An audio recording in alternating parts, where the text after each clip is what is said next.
Hello everybody, and welcome back to Electric Mindset. Today I have a really cool puzzle game to show you. It's probably one of the most creative puzzle games I've seen in a really long time. Let's see what I mean.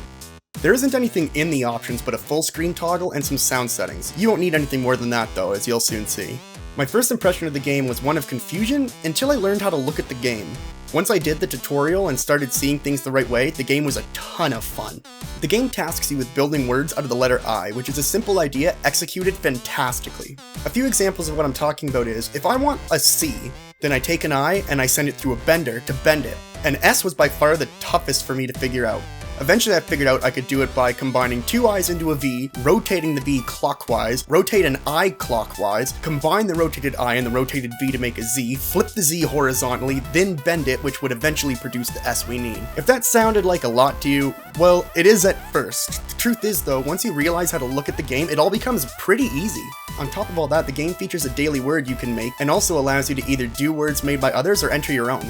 The game has a simplistic approach to its graphics, but the look it is gone for is perfect.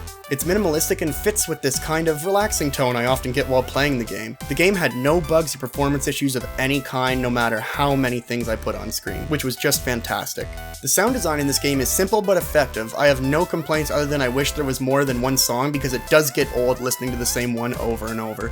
It isn't a bad song, I just spend a lot of time in the game and I'm starting to be able to hear the song in my head whenever I go to bed at night.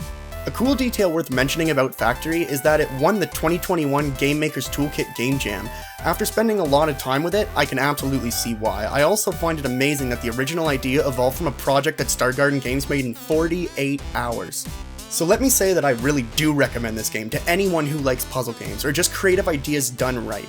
The game might be too much for some, but I really think almost anyone could pick it up and get used to it.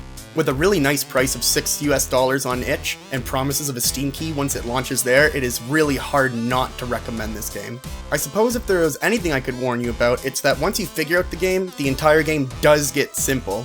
Lastly, thank you so much to Star Garden Games and the Indie Game Collective for enabling me to show this game to you. When I chose to look at it, I wasn't expecting what I got, but man, I'm glad I got it. Well, that's what I wanted to show, and if you enjoyed the video, it would really be helping me to support more developers if you like and subscribe for more content from me. Thanks for being here, and I'll see you next time. Cheers!